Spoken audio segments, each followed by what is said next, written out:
Бисмиллах. Бүгін сіздермен түрлі установкалар жайлы сөйлескім келіп отыр.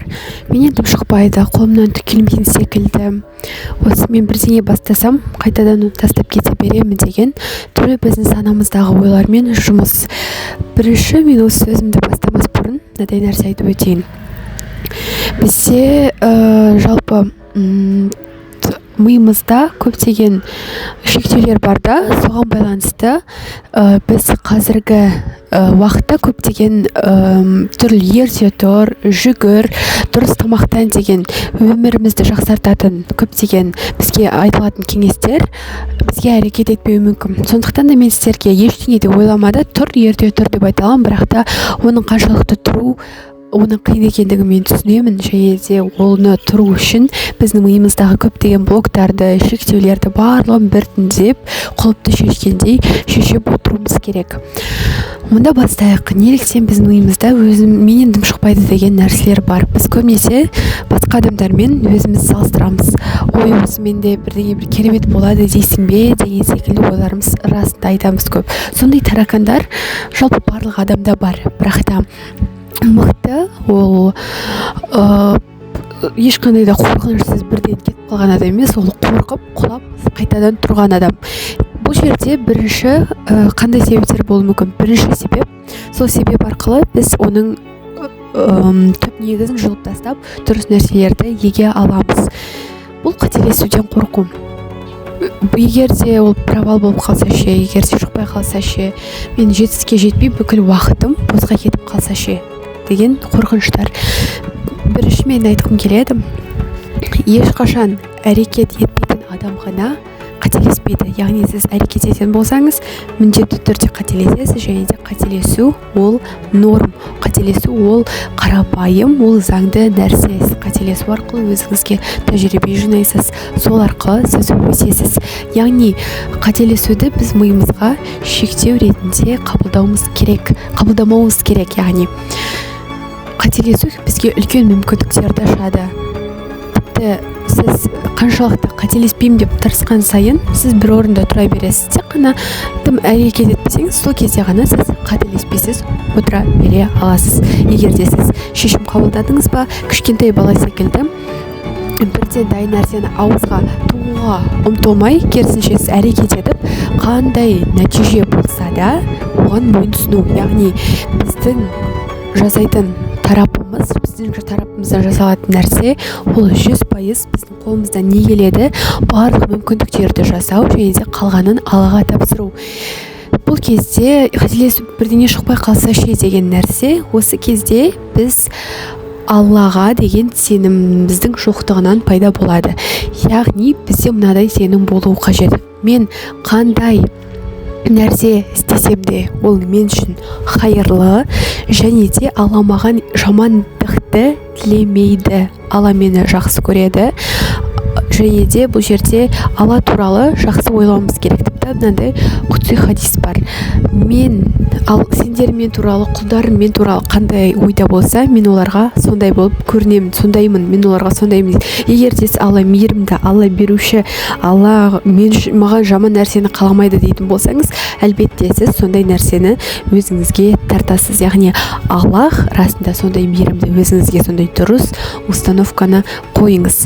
Бұл қателесіп қалам ба деген Аллаға деген сенімсіздік, және де бұл жерде иманның әлсіздігі оның артында жатыр.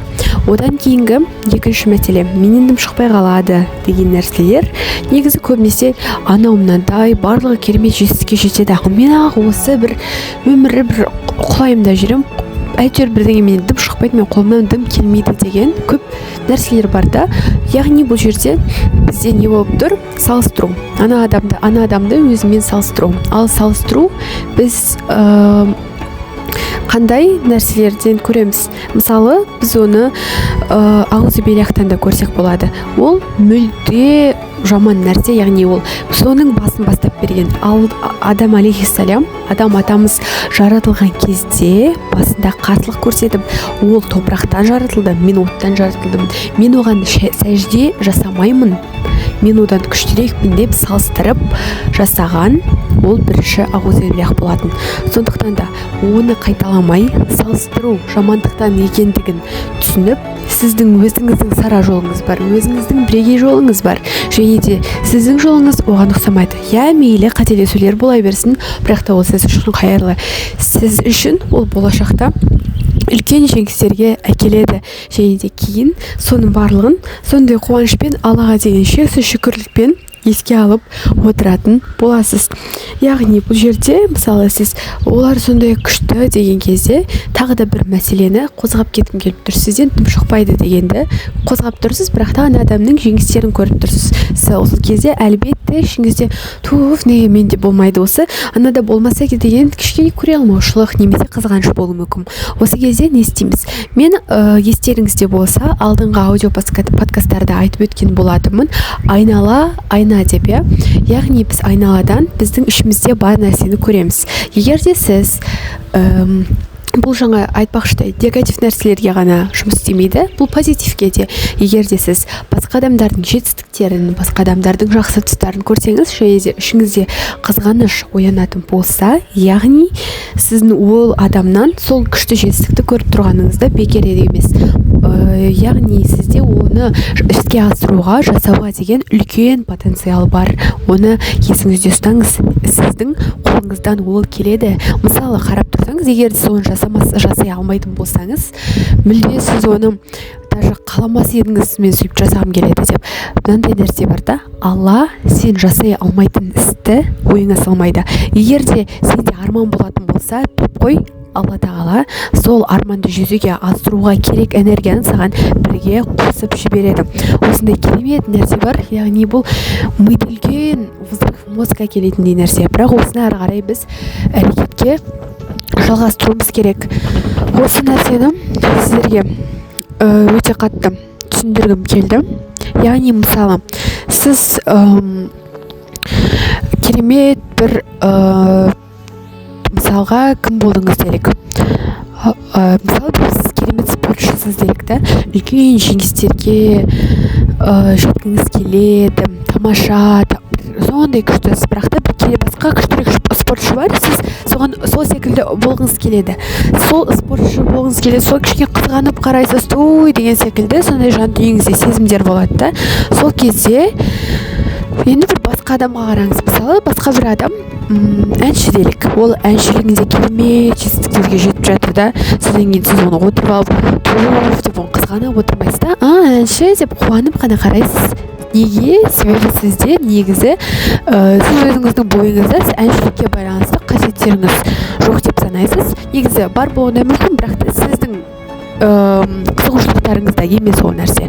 Және де ал спортшылар болса, сіз ой деп кәдімгі қызығып қарайсыз. Неге? Себебі ол спортшылар жасай алатын нәрсені сіз де жасай аласыз. Яғни сізде оған деген потенциал бар, оған деген қасиет, қабілет бар. Дәл осы нәрсені түсіну қажет. Осы кезде меніңше сіздің менен дым шықпайды деген нәрселердің барлығы кетеді деген ойдамын. Яғни Аллахтың шексіз мейірімді екенін түсінейікші. Аллахтың сіздің мәселеге шешіп беру түк емес екенін түсініңіз. Сіздің бірегей екеніңізді, және де тіпті мына бір тұрған алақаныңыздағы саусағыңыздың ізінің басқа адамдарға ұқсамайтынын, және де бұл жерде сіз секілді бірде-бір адамның жоқтығын түсініңіз. Тіпті егер де сіздің егізіңіз болатын болса да, бір өзгешеліктер болады. Тіпті сіздердің саусақтарыңыздың іздері де тіпті бір адамның саусақтарының бір-біріне ұқсауы мүмкін емес. Сіз бірегей жаратылыссыз, өзіңіздің сара дара жолыңыз бар. Менен шықпайды деп өзіңізге күмәнданбаңыз, себебі өзіңізге күмәндануыңыз, ол Аллаға күмәндануыңыз.